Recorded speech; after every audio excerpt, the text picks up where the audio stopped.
Christopher Paolini, this is your fault. But it just sounds like a troll under a bridge. Anyway, they get drunk. I see you, Christopher. You can't hide from me. And I like to call myself a fan. I'm fake.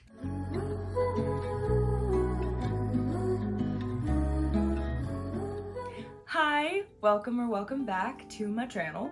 I am Kat and I haven't been here in a while. I am back now and I think that I have found a more sustainable sort of like topic that I would like my YouTube to be based on. I think that before, my ADHD was hyperfixating on something that wasn't a niche that I could maintain, which is book recommendations. I simply don't read very fast, so I didn't have lots of new books to be reviewing and giving recommendations for. It just wasn't a sustainable source of content for me. But now I think that my niche within the niche of booktube really needs to be focused on fantasy and reading vlogs, so that the content is directly related to things that really excite me and the content is sustainable, you know? And if I'm making a reading vlog about a book, chances are I'm gonna read it faster. So this is also like kind of a selfish ploy to read faster. I do not want this intro to be a million years long. So we are just going to push aside the elephant in the room that I have not filmed in months and jump right into the first video of what I hope to be many in this new booktube channel that I haven't decided. Help me out in the comments, please. Should I keep themagikat as my like channel branding? Or I really like the phrase cozy fantasy girly. Should that just be my tagline, or should that be my new persona? Like, should that be my new username for YouTube? What do you think?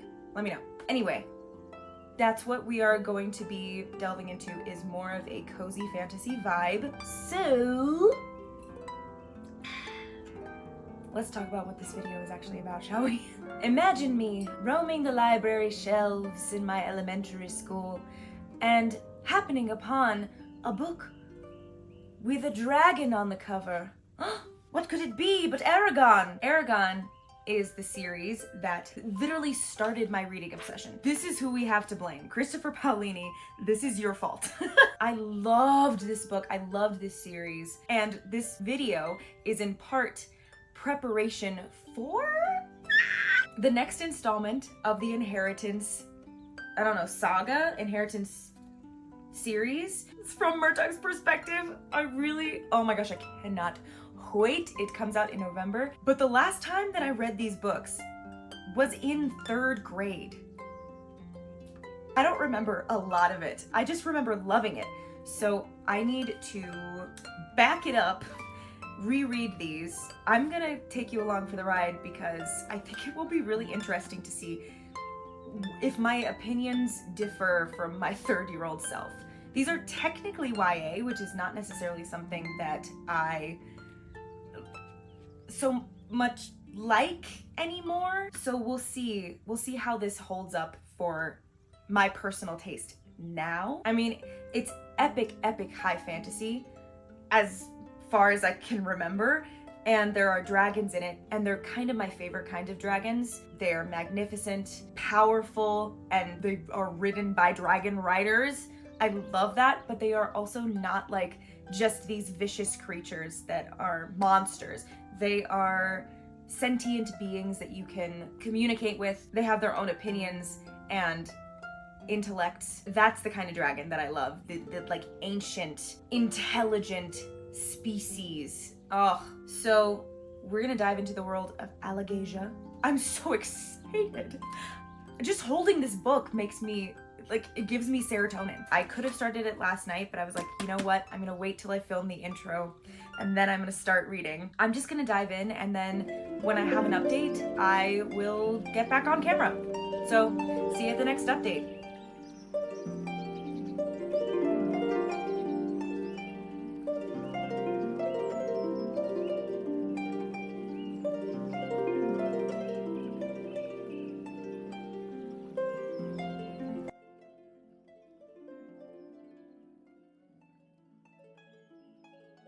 So I just finished the prologue, and it's so difficult to not think about the movie that doesn't exist, that we do not talk about, because I loved it so much as a kid.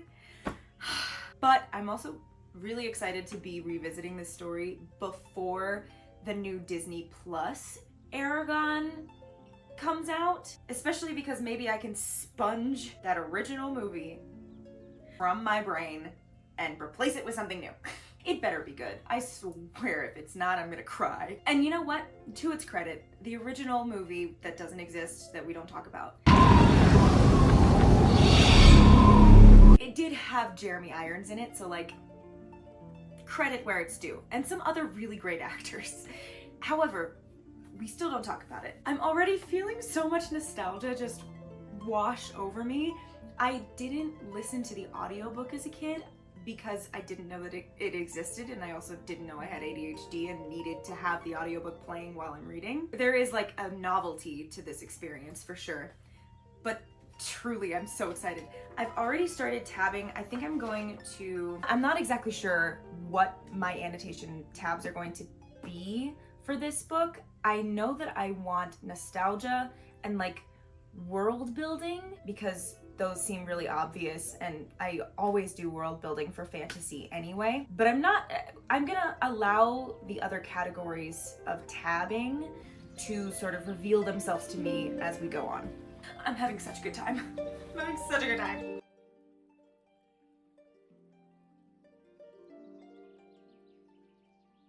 There's just something I've never been able to put into words accurately, that I feel there are two different kinds of young adult books. There are young adult books that are written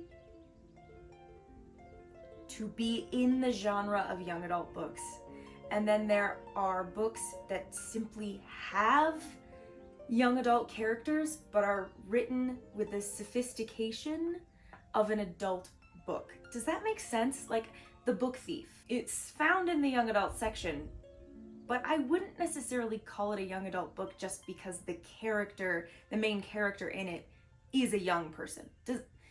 Six of Crows is, you could argue, more in line with the sort of tropes, kinda, of a young adult book, of young adult fiction as a genre. It's more in line with the genre than Eragon is necessarily, but it still feels like something that could be enjoyed by most adults. Like, it's not written for young adults. Does that make sense?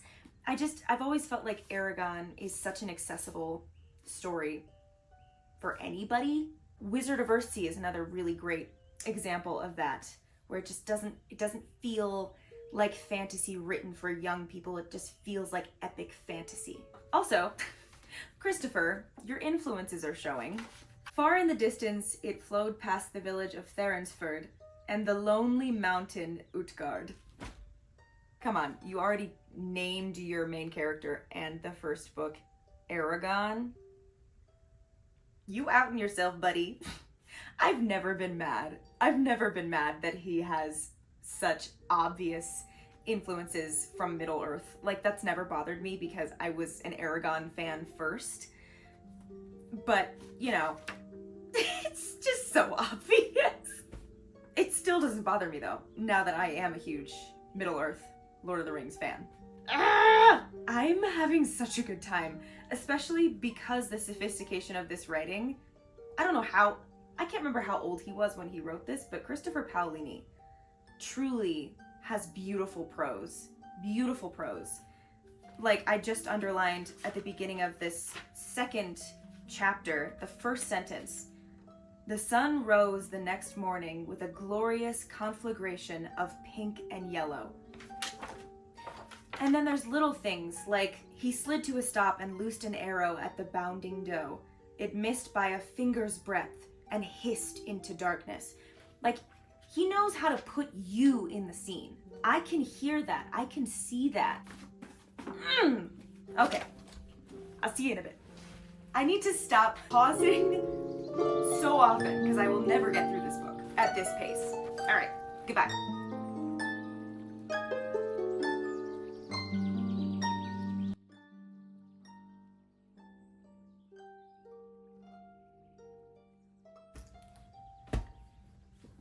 Not another reference to popular culture. Christopher! Oh my gosh. I won't deal with anything you bring back from those damned mountains. Take your sorcerer's stone elsewhere.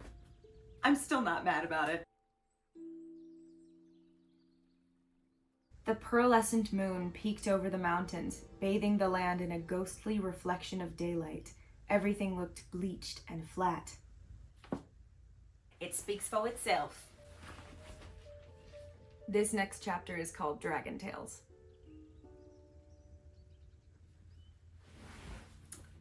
That's all. Okay, so I am about 7% through 35 pages, and I have to go to work. So I can't keep reading. But I am gonna try to read backstage. We'll see, because I don't have a whole lot of time backstage in this show that I'm in. But I'm gonna try, and then later today I should have some more time in my second show to read, and I will try and keep you updated as I go along. It's so good. Reading this book is it truly feels like reading an ancient fairy tale. Isn't the right word, but like fable. It feels like reading an ancient fable, you know? It feels like reading The Once and Future King, if you've read that. Legends. It feels like reading an ancient legend. That's what it's like. Like it could have been written long ago. That's my favorite thing too. Ugh. Anyway, I'm gonna talk myself into being late. Okay, I will see you whenever I see you next. Alrighty, so it is later.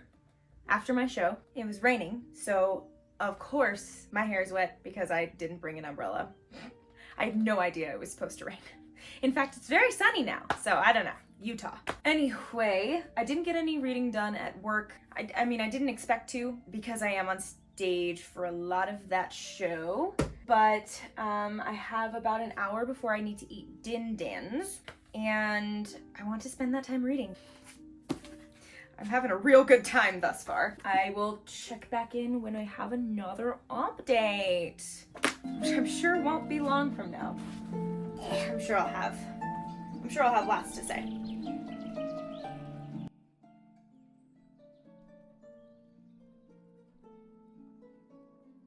So I've just read this section in the book where Eragon's cousin Roran is about to leave the farm, and Roran's dad, Eragon's uncle, has just given this like parting speech to Roran, and just like a speech of wisdom for Eragon to hear as well. And it is so similar to the speech that Polonius, pretty sure that's the name of the character, in Hamlet gives to his son Laertes when he is leaving.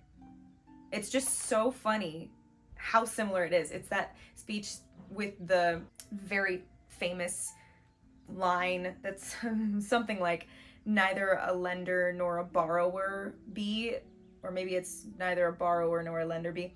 Anyway, it's it's like the most famous father to son, word to the wise kind of speech. I don't know why I'm telling you that. It's just like a fun little nerdy thing that I wanted to tell you. So we've met Saphira, Eragon's dragon, and their relationship is already so cute. Like from the beginning, she's so affectionate with him. When she gets big enough, he's like sitting on her shoulder, and there will be no spoilers in this video. I should have said that way earlier. Their relationship is one of my favorite parts of this story. So I'm loving that we're already getting some of that just sweet Saphira Eragon relationship. I think that I have to stop for now. I'm on page 65, so I read a decent amount in this cute little hour, but I have to go get dinner because my next show, Romeo and Juliet, is tonight, and I need to be there before 7:30, and it's like 6 p.m. now. Luckily, I'm already in show makeup, so like that won't be a big deal, but want to make sure I have enough time to eat. So I will be back the next time I have time to read, and I think that will be during Romeo and Juliet. See you there.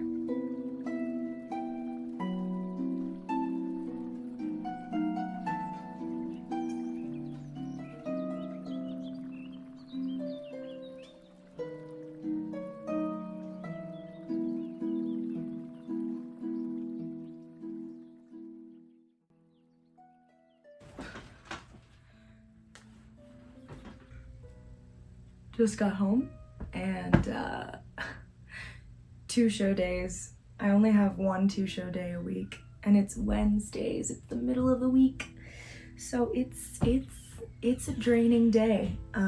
But we got through it, and I read, let's see, 92 pages. Not too shabby for a slow reader, if I do say so myself. I already took my makeup off because no. I am done. I also brushed my teeth because I am going to bed. I think I might read one more chapter, just one more chapter, and then go to sleep, because I think that'll be about 100 pages, and I like that number for day 1. Yeah, so it'll be about 107 pages for the day. As I was sitting backstage in my dressing room, I decided, like, my preliminary annotation tab categories. We'll see if I stick with these. I don't see myself changing any of them, but I only penciled them in just in case I want to change them. Like, dark blue is gonna be nostalgia / tease. This, like, slate gray blue is gonna be Saphira and Eragon content. Green, this dark green, is going to be world building / lore. This sort of like taupey golden color will be plot and foreshadowing. Yellow is character development, character information, descriptions, anything of that nature. We've got this like brick red, which will be my favorite moments. This maroon color will be beautiful language. And then I have specifically this like sort of rosy color for quotes, because sometimes beautiful language and quotes are not the same thing for me. So those are my, at least what I have down for my tabs right now. We'll see how those fare. I've already updated my tabs to be those colors. It's looking pretty. Also, I didn't mention this before, but I don't know if you can see there are raw edges on this book. I love that. Love that little touch. I hope they're all like this, because I love when books have raw edges like this. Anyway, I made a note. I didn't want to talk in the dressing room because I have 2 other people in that dressing room, and I was like, I truly, nope, too shy. I think that this audiobook narrator for Eragon is very good. Let me just preface by saying that. I think he's really, really good.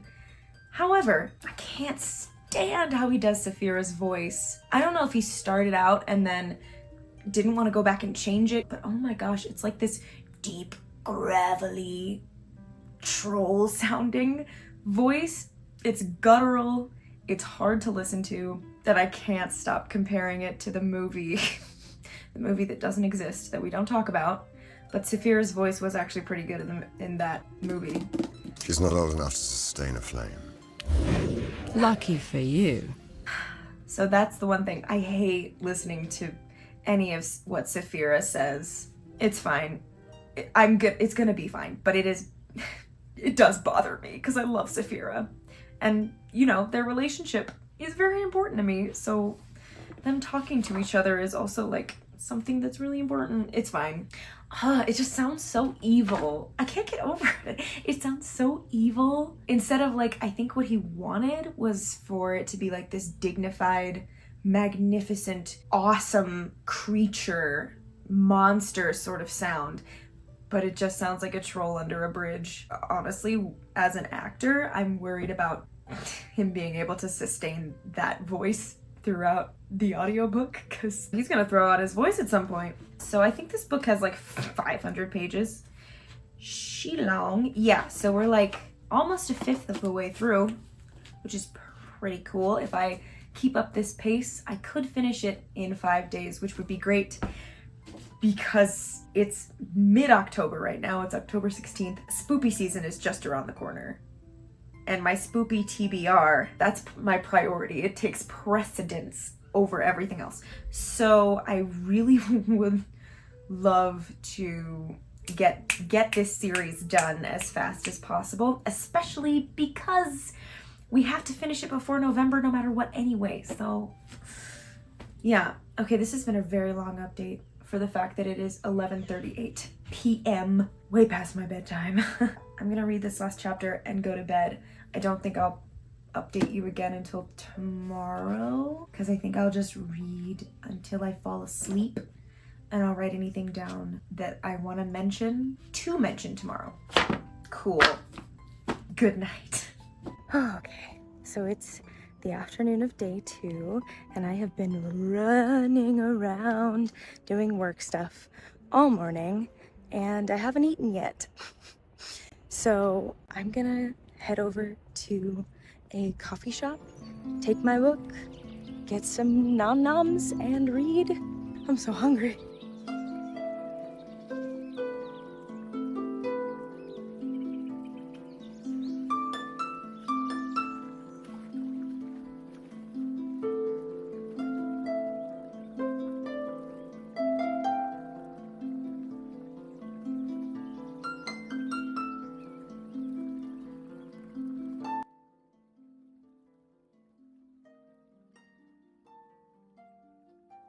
Hello. Okay, so it is still day 2, later in the day. I'm a world-class procrastinator, and it is now 30 minutes before I need to go to work.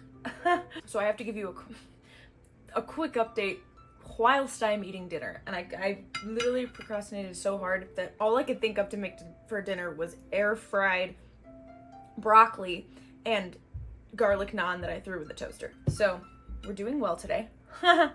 Let me not talk with my mouth full. That would be ridiculous. Let me grab the book. Okay. So I got to page 152 while I was at the coffee shop. It started pouring while I was there. I was kind of trapped there. I want to say for about 2 hours, maybe 2.5, which was fine because all I wanted to do was read anyway. But when I say raining, it was storming, like flash flooding. And now it's like nice and sunny and oh my gosh, Utah. Anyway, I read like 60 pages today and I didn't get to stop and update you while I was reading. Okay, so I wrote Yoda. That's who Saphira sounds like. I had a realization while I was reading today that the audiobook narrator sounds like Yoda when he's narrating for Saphira. It is so frustrating. And now that's all I can hear, now that I have realized that that's what it reminds me of. So that's fun. I also wrote that Eragon is a textbook chosen one, which is just simply true. But that's honestly, there are some pretty popular fantasy trends or tropes that are used in this book because he was heavily influenced and inspired by Lord of the Rings, Harry Potter, I think Wizard of Earthsea as well, and was sort of like standing on the shoulders of those giants. He made something completely new from those influences, in my opinion, but he was influenced nevertheless. So Eragon is 100% a chosen one. I wouldn't call him a reluctant chosen one. I think he's pretty excited about the prospect of being special, which is really cute. He's 15 years old, by the way. I forgot about that. He's young. He's a youngin' at the beginning of this story. Oh my gosh. So we got to this part that I can't tell you about because if you're gonna read it, you will want to experience it for yourself. It is so morbid. It's a really, really difficult scene. It's pretty quick, but like, I literally wrote in here, this image has never left me, not for 17 years. Like, it was 17 years since I read this book, and this image has not left my mind. It's that affecting. But it did get me thinking about, I think, the one big complaint I have with high fantasy, which is this sort of like cannon fodder race. Lord of the Rings really, Tolkien created the orcs to be cannon fodder. They're just objectively evil. They are not something that you need to feel bad about them dying. They are not sympathetic. They're not redeemable in any way. They are simply the manifestation of evil in whatever fantasy world they're in, and therefore can be exterminated without any guilt, you know? And I think that is so lazy. Don't get me wrong, I am not calling these authors lazy. I do think, though, that that trope of the disposable race within a fantasy world is a bit of a cop-out. And they're the Urgles in this world are the orcs, basically.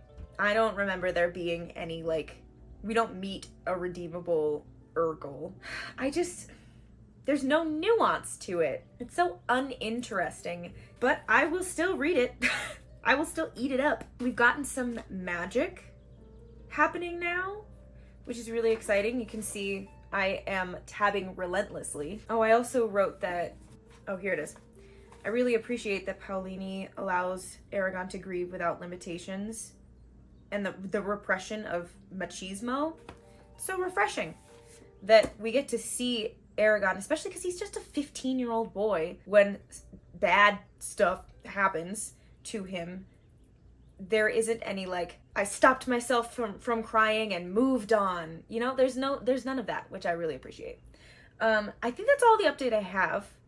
I will not be able to read during my show tonight because it's Emma and I'm on stage a lot, but I might be able to read tonight. If I don't get to, I didn't meet my reading goal for the day, but I'm okay with it. This is the most low stakes hobby. So that's my update for now, and I will see you again soon.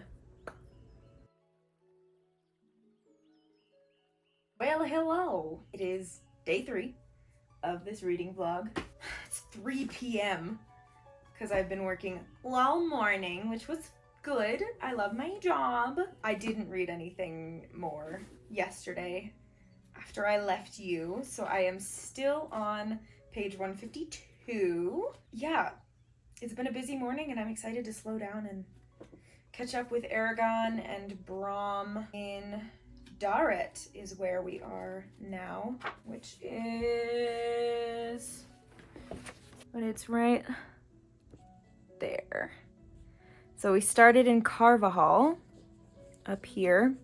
We came down, we came around the mountain, we came through Yazwak, down the river to Daret. It's been a lot of exposition, a lot of like lore and world building, which, do not misunderstand me, I love that shit. However, I am excited to move on to a little more, not necessarily action because there already has been a fair bit of action, but I'm ready to move on from the hard world building that we have had thus far. So let's do it.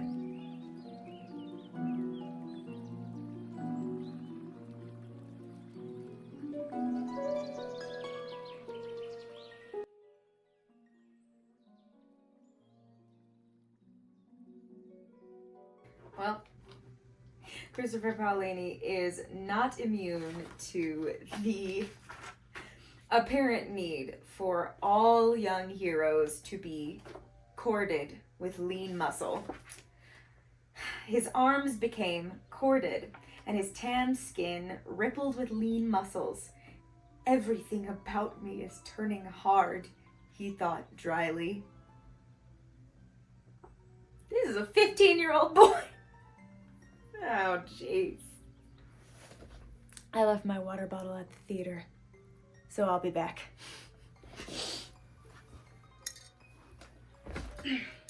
Got it. Don't worry, I got it. All right, now back to our regularly scheduled programming. Oh, this character is unhinged. Angela, the herbalist. And as for the frog, he's actually a toad. I'm trying to prove that toads don't exist, that there are only frogs. How can toads not exist if you have one on your hand right now? Interrupted Eragon. Besides, what good will it do proving that there are only frogs? The woman shook her head vigorously, dark curls bouncing. No, you don't understand. If I prove toads don't exist, then this is a frog and never was a toad. Therefore, the toad you see now doesn't exist. And, she raised a small finger, if I can prove there are only frogs, then toads won't be able to do anything bad, like make teeth fall out, cause warts, and poison or kill people.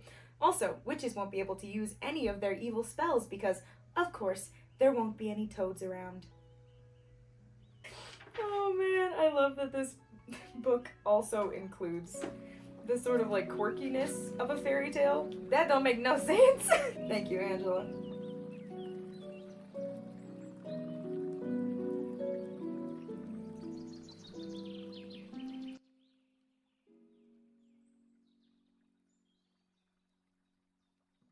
No. The narrator is now doing the voice of another animal that can speak, like, telepathically, other than Saphira. And all he's done to differentiate this new animal's voice from Saphira's voice is make it a little bit, like, higher in pitch. So it just sounds like a younger Yoda. My guy, you are so good at your job. How? What? In what world is that a strong choice? The movie that doesn't exist and that we don't talk about really did a disservice to the character Angela. She's an herbalist, and in the book, she's the one who was talking about the toads.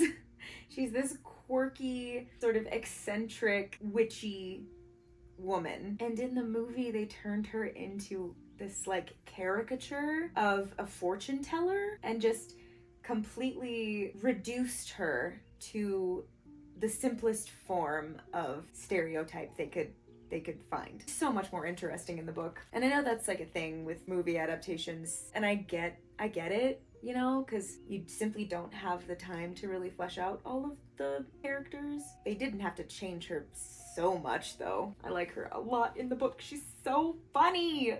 Eragon's getting his fortune told, and it's reminding me of the episode of Avatar: The Last Airbender with, what is Aunt Wu? I'm pretty sure her name is. And Aang is getting his fortune told, and she's just telling him stuff he already knows. It's basically what this is.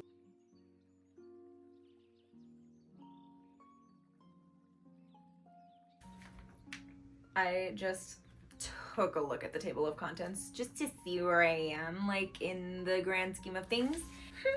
We are like 8 chapters away from meeting Murtagh. I don't know if you can tell, but I love Murtagh.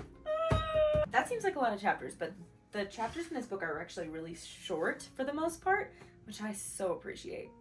Do you prefer long or short chapters? Let's discuss. Let's discuss in the comments. Okay, bye.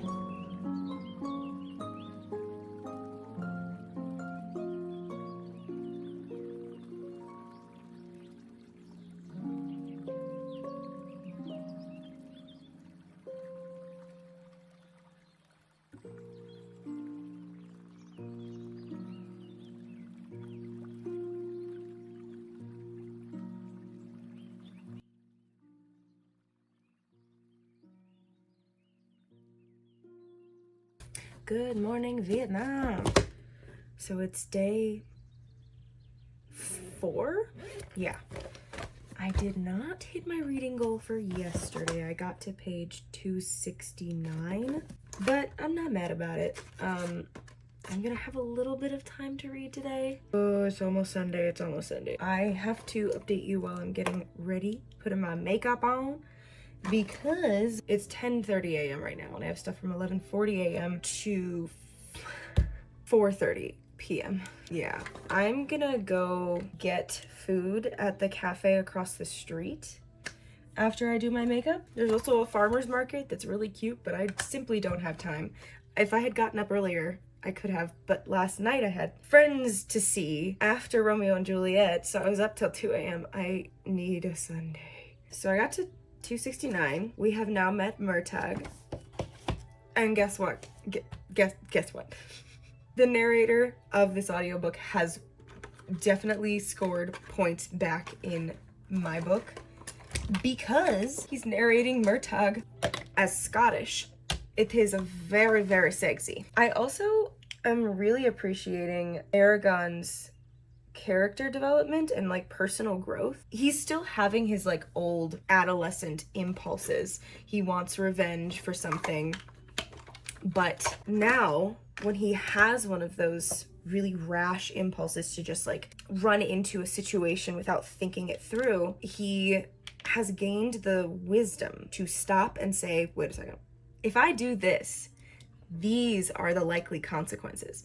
And I love that because it's not necessarily that he's already at the point where he's seeing everything the way that a seasoned adult would, but he's at the point where life and experience has taught him how to manage those impulses. It's a very minute sort of detail in growing up that I think Christopher Paolini captured so perfectly, and in such a like healthy way. I continue to hate Saphira's voice.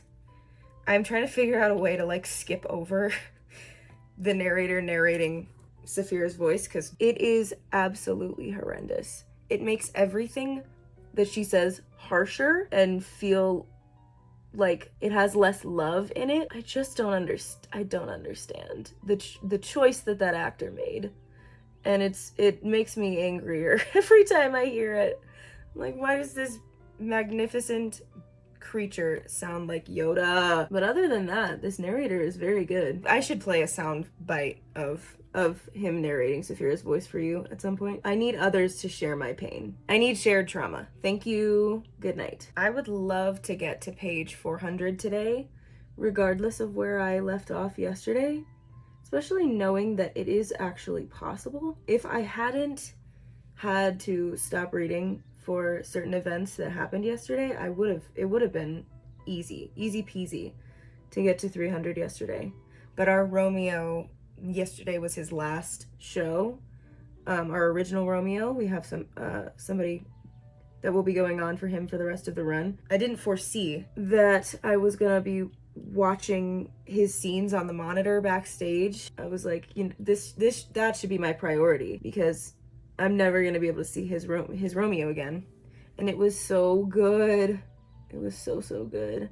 I'm glad that I prioritized that over reading, because the book is gonna be there. You know, and if I hadn't had friendship to cultivate last night, I would have read, and I probably would have passed 300 pages. If I take a big old chunk after Emma this afternoon, that'll be some good like decompressing after the show.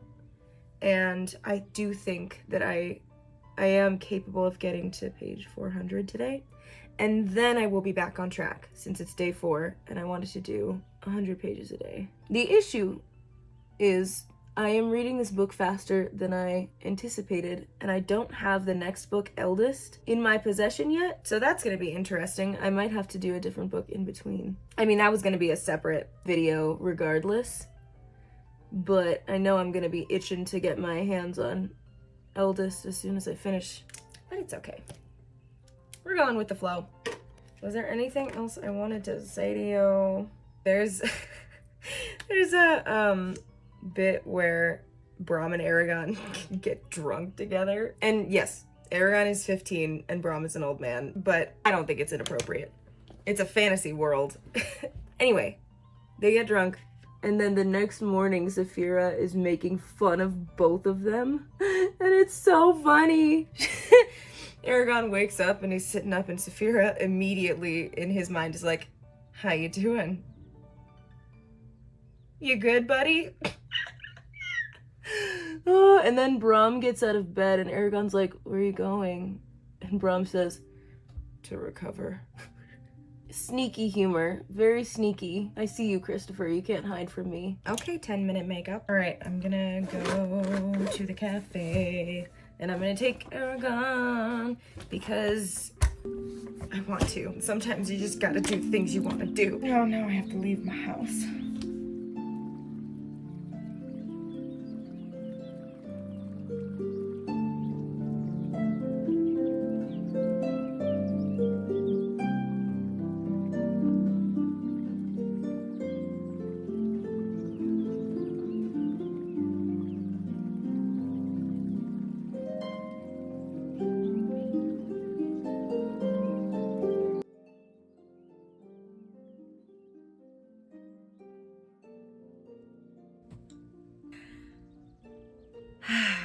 Tis the weekend. My matinee is over. I went and got provisions for not leaving my apartment until tomorrow night at the very earliest. So I will be sitting here with my snacks. I've got some apples and peanut butter, which is simply a perfect snack, okay? And a mix of caramel and cheddar rice cake chips. It's kind of like having Chicago style popcorn. I've got 2 different beverages because your girl is a beverage goblin. I've got my strawberry vanilla Olipop. And fun water. That is also a hydration multiplier because I'm in Utah and I'm constantly dehydrated. I'm gonna keep reading until I don't want to read anymore. Because it's the weekend and I can do that. I'm on page 285. We are gonna try to get to page 400 by the end of today. If we don't, it's fine. I'm in no rush. I think we can do it. I'm not worried about it. Stay hydrated, kids. Oh, some very sad stuff has just occurred. After all these years, I know what happens. I still was tearing up in the coffee shop earlier today, reading it. Oh, and it got me. It really got me. If you haven't read this book yet and you're thinking about it, prepare thyself for the inevitable, which is people die. Anyway, Murtagh, I love him so much. I'm realizing now that he is truly one of my first crushes, for sure. Definitely a childhood crush. Even before the movie came out. Love of my life, Murtagh. Let's do it.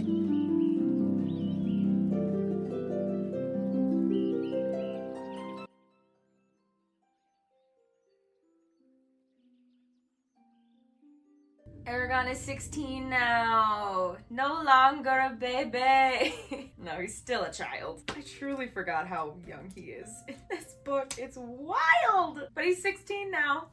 We are officially meeting, finally, our female lead of the story. And I can't decide if I'm bothered by how often they remark about how beautiful she is. It's mentioned quite a few times that like Murtagh and Eragon are both like very fit and attractive as well, so it might be balanced. I don't know if I'm just having like a gut response about it. We'll have to see. And I mean, we're kind of seeing it as this is third person. It's, you know, omniscient enough to know what Eragon is thinking, so like we know that he's into her, so I do understand that he's going to be thinking about her beauty a lot, because that just makes sense, and it's going to be communicated to us because it's what he's thinking. But there's something itchy about it. Like, we get it, she's beautiful. It's giving very early 2000s epic fantasy. But it's fine. We're gonna meet more women here shortly, if I remember correctly. So hopefully their appearances will not be all that they talk about or think about. I don't remember if this is explained later, but it's interesting that like Saphira as a dragon, she's 6 months old at this point, and she has all of this knowledge that I don't know if it's like she acquired it through being connected with the minds of the humans around her, or if she was born with like some innate knowledge like passed down to her through genetics. Like, how does she know what an elf is? Like, she just identified an elf because she saw the pointed ears. Did she get that from Brahm's mind? She also says things sometimes, and I'm like, how did you know that history? And maybe it is the simple answer of she's been in Brahm's mind. I would love to understand the lore a bit better about like what a dragon is born knowing, you know? I don't know. Maybe I'm making something out of nothing.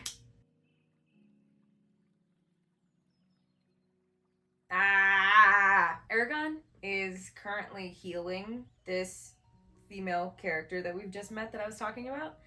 And let me just read it to you.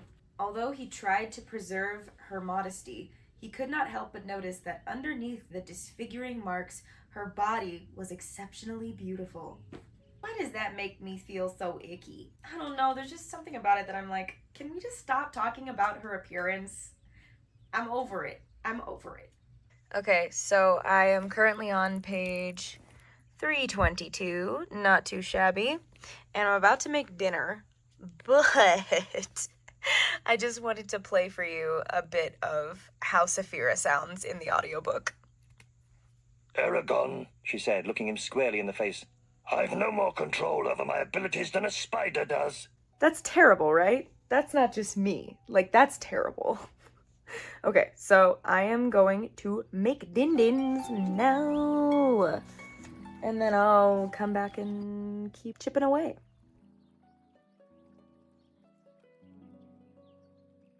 Alrighty, so dinner has been eaten.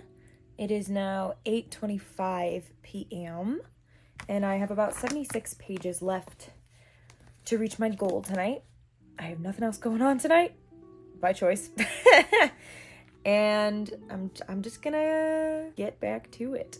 I'm having such a good time. I hope you are as well. I'm getting pretty sleepy, but not to the point where I feel like I need to stop reading soon, but I might not be as talkative.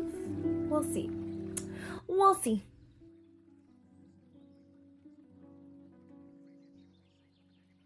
Eragon has just mentioned his cousin, who was basically his brother his entire life.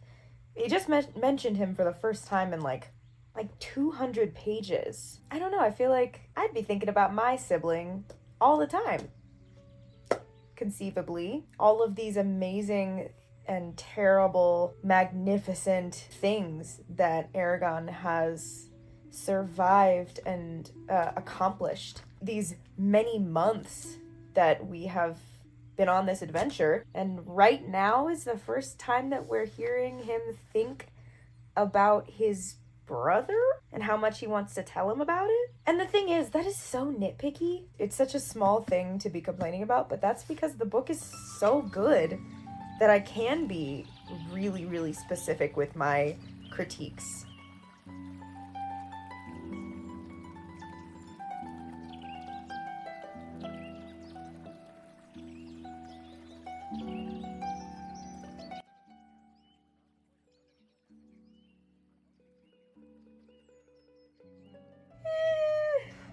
Eragon and Saphira just slowed down a pack of Urgles by dropping rocks on them, which honestly just makes me think of like some cartoon. It's very cartoony and kind of juvenile to me. Just imagining them scooping up rocks and like dropping them on a bunch of monsters. To be fair, it would be effective, I'm sure. From that height, dropping like boulders on a group of big ol' orc guys. But it still just makes me giggle.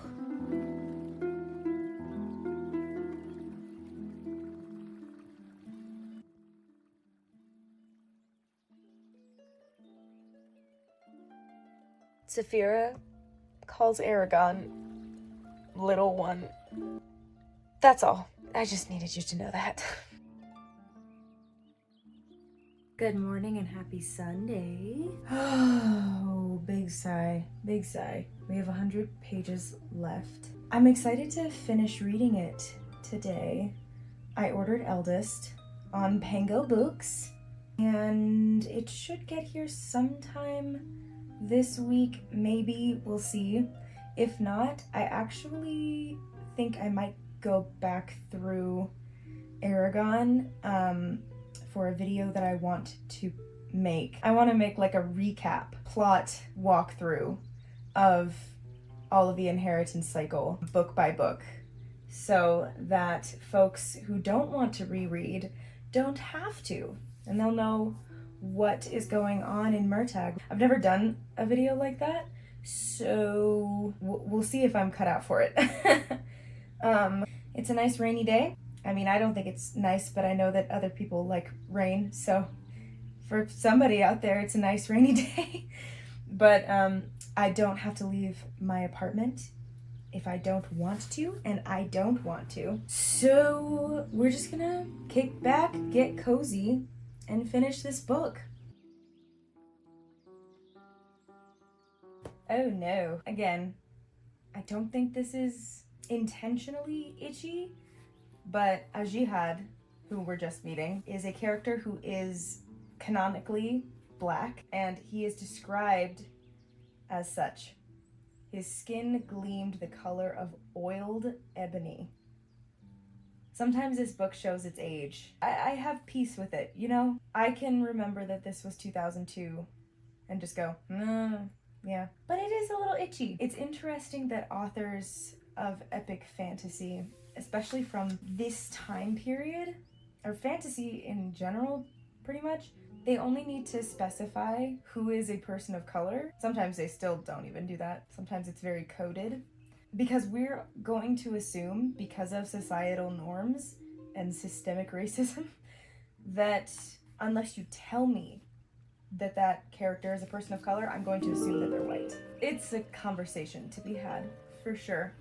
It's not ruining the book for me.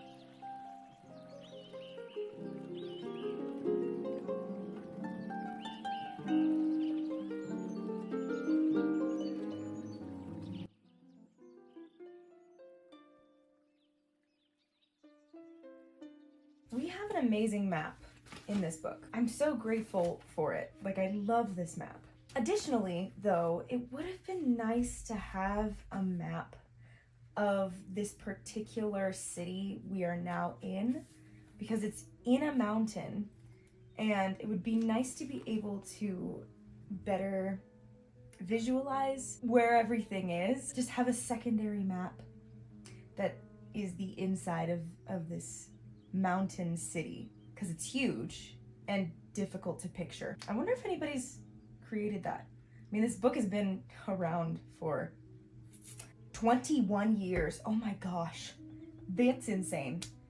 So there's a good chance that it exists somewhere. Let me try to find it. Well, that was not fruitful. It's mostly like concept art from the video game, which I did have. I completely forgot I had the video game for Eragon, which was largely inspired by the movie. It was like a video game of the movie rather than the book. I got to a certain point where I couldn't get out of this burning building. It was very early on in the game. So I just gave up. I had a whole video game that I refused to play because I couldn't get past a probably very simple problem. My brother tried too, but he was 2 years younger than me. Is 2 years younger than me. So like, what were his chances of getting over it if I couldn't? Should I do a playthrough of that game? Would y'all want to see that? I wonder where it's available now. Like if it's on Steam. It's on PC.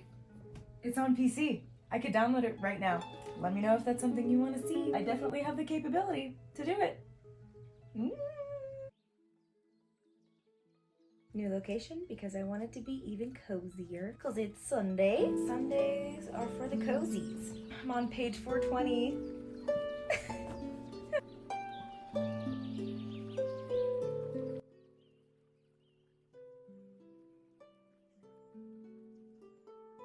So in this city, the dwarves who built it in this like, because it's in a mountain, so there's like many levels of it going up and down the mountain. And one of the like ancient ways to get around, to get from one level to another, was like trash chutes, or like, that's not really what it is. It's like a roller coaster. Or like, again, like in Avatar: The Last Airbender, the like in King Boomy, his city is called Omashu.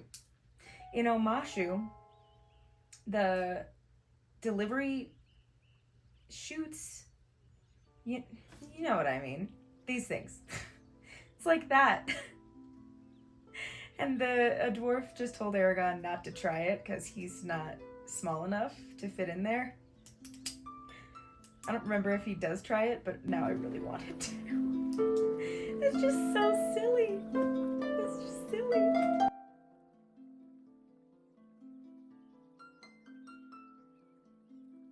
I want a whole book that is just dedicated to the witch Angela. She's so cool and weird. She's so weird. Oh, is that what that one book is about? See, one of the exciting things about rereading this series is that I have actually not read the fourth book. Inheritance. And I don't know if I ever finished Brissinger. And I like to call myself a fan. I'm fake. I also have not read, I can't remember the name of the novella that came out after the 4 books in the Inheritance cycle. Something about a fork and a witch and a worm. But that means that some of the books that I'll be vlogging about in this series, I'll be reading for the first time. So that'll be really fun when I get there. The only 2 books that I really remember what happens in the plot are Eragon and Eldest. So I am on page 439. So we're only about 60 pages from the end.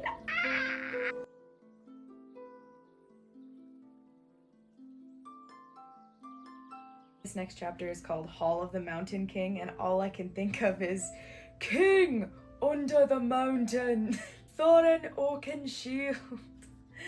Oh man, I am a nerd. Now I know that 7 is sort of like a sacred number. It's a very significant number in a lot of like cultures and astrology and things like that. But why do they have to be 7 dwarves? Did he realize what he was doing here? 7 dwarves stood guard on each side of the portal. My guy. All you have to do is put Snow White and you've got Snow White and the 7 dwarves stood guard on each side of the portal. Oh!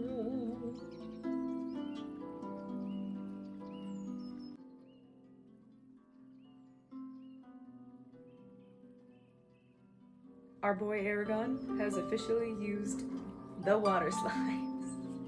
I shouldn't be laughing, we're in a battle.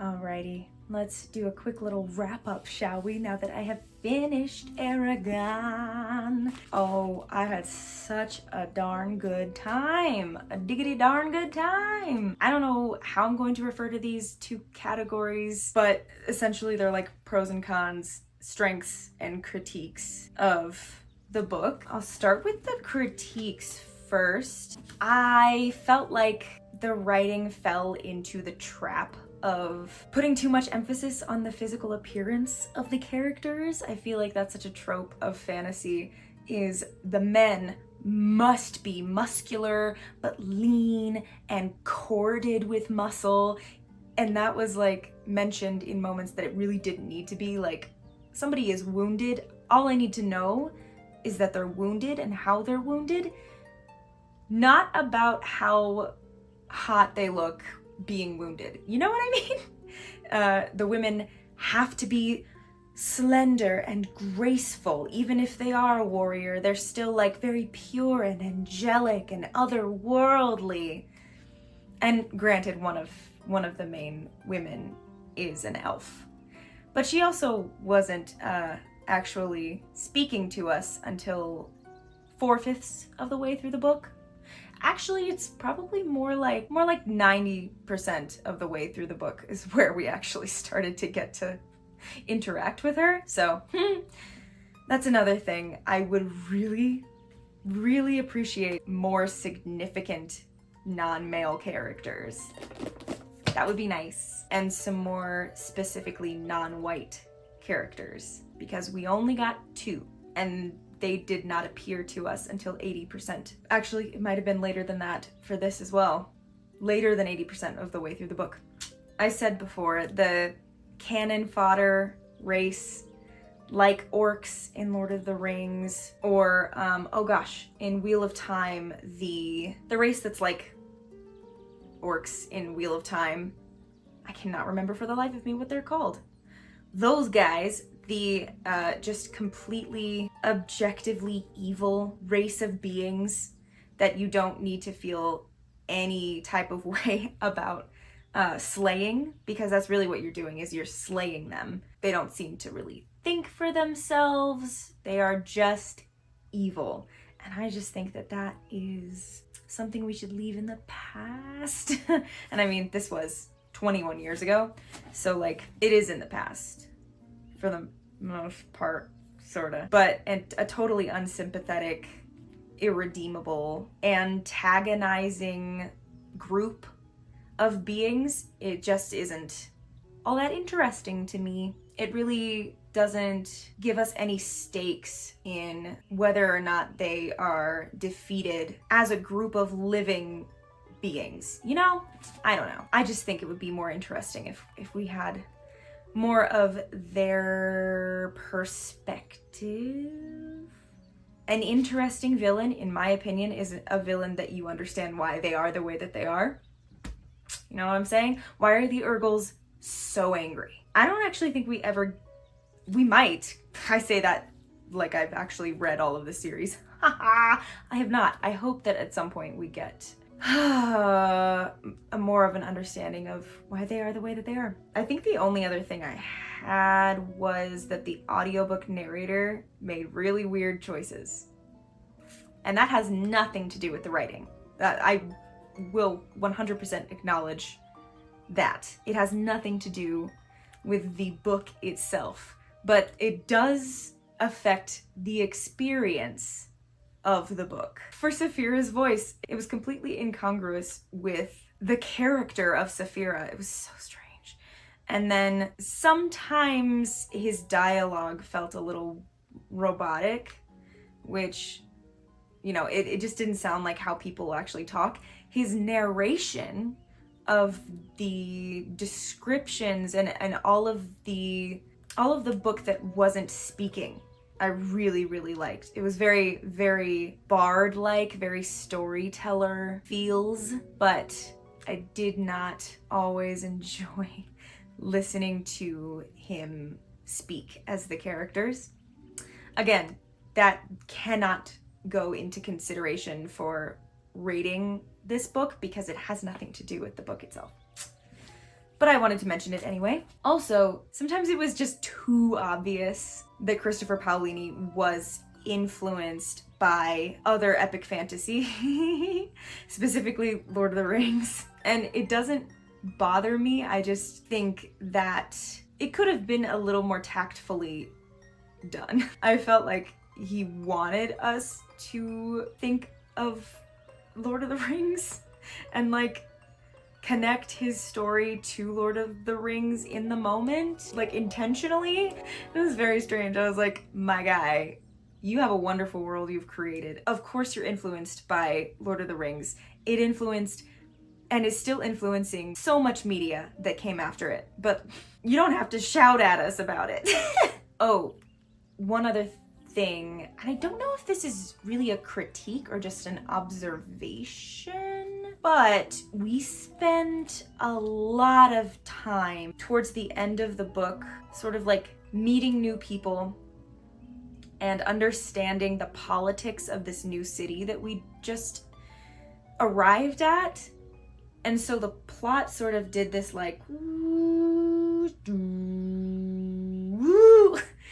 because there's a battle at the end that's very short. Very, very short. It's like 13 pages long. And maybe that isn't short. It just felt short for a siege. So we kind of like plateaued for what felt like a long time where the plot wasn't progressing. Eragon was just learning things. And I think that that was necessary, but it is an observation that I made that I was like, oh no, I'm not bored, but I'm also not super engaged with the story right now. I think that maybe some of that could have been snipped. But on to the strengths or the positives of the reading experience of Eragon. Beautiful, beautiful language and vivid imagery.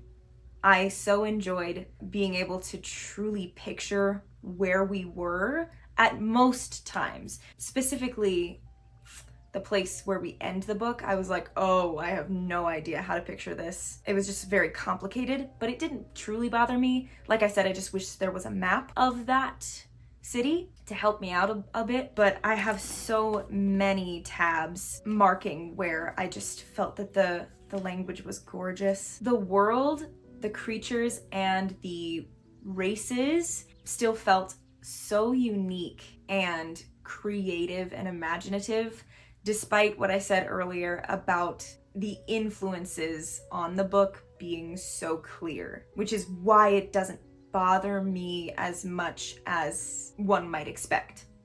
It still really felt like Allegasia is a very distinct place with its own distinct lore, whether or not it was inspired by Middle-earth.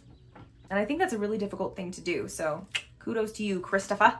Such strong world building. I just want to reiterate and emphasize, this is very hard world building, but it was exciting to learn more lore about Allegasia. At least that's how I felt. Rarely did I feel like, oh, more exposition, more understanding how the magic works. It was so well crafted and the magic system was so well communicated that I didn't mind when we were getting sort of like information dumped. I was like, gimme, gimme, gimme, I want to understand. You know what I'm saying? That's why you really need to be a nerd to like this genre, because you're learning. There was such realistic and endearing character development.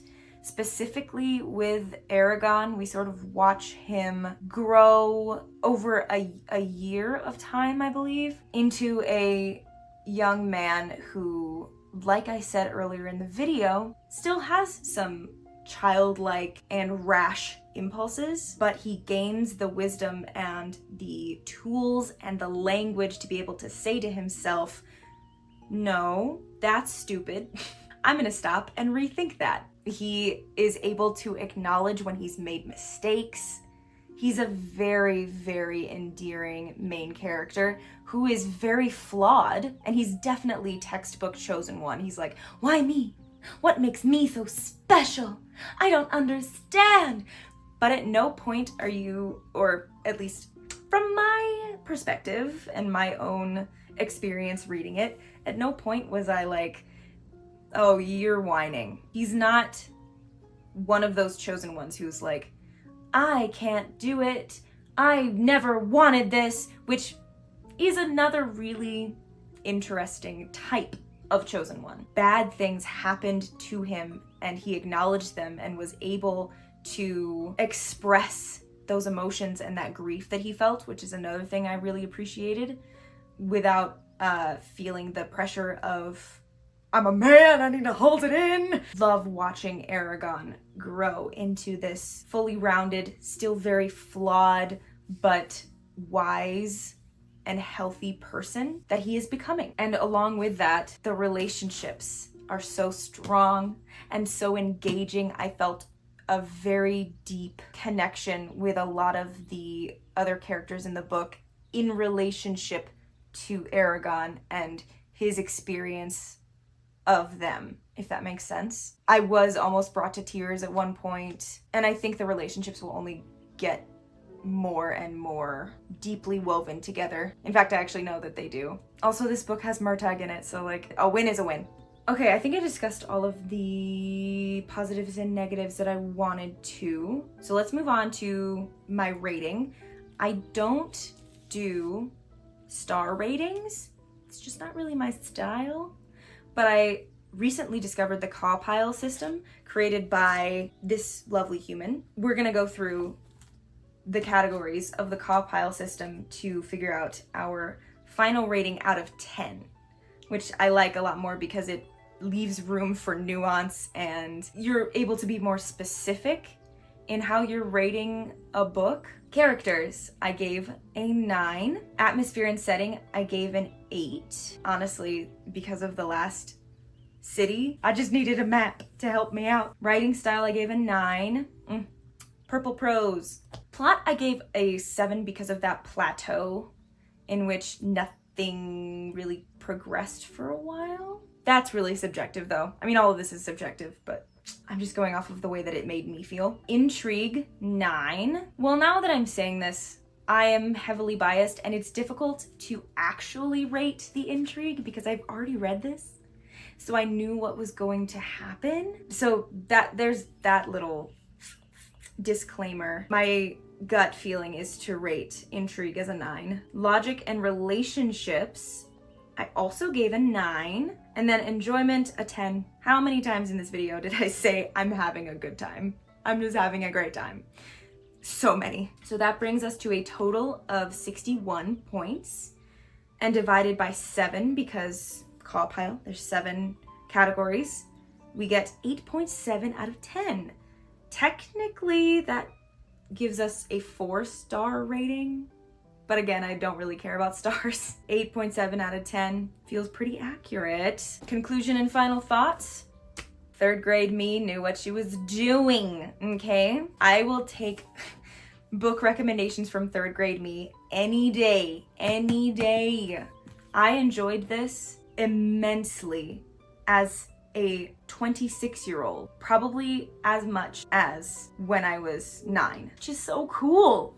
It still holds up. It shows its age sometimes. There's some stuff in here that I'm like, oh, 2002. It is still a masterpiece in my opinion, and I cannot wait to start Eldest and continue the story because I know some things that happened that I'm very excited to read about again. Have you read Eragon?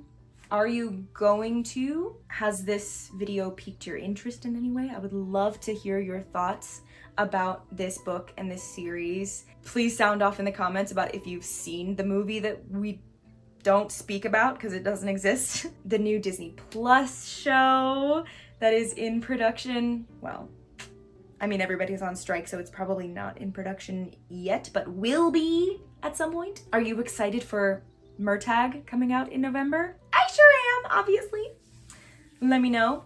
Thank you so much for watching all the way through. I know this video was like 6 million years long, but I had a great time hanging out with you and making it. If you liked this video, please give it a thumbs up. That helps me out tremendously. You are all full of magic, and I love you so, so much. Please subscribe if you haven't already. Hit that cute little notification bell so you know when more magic is coming your way. And I will see you in the next video. Bye.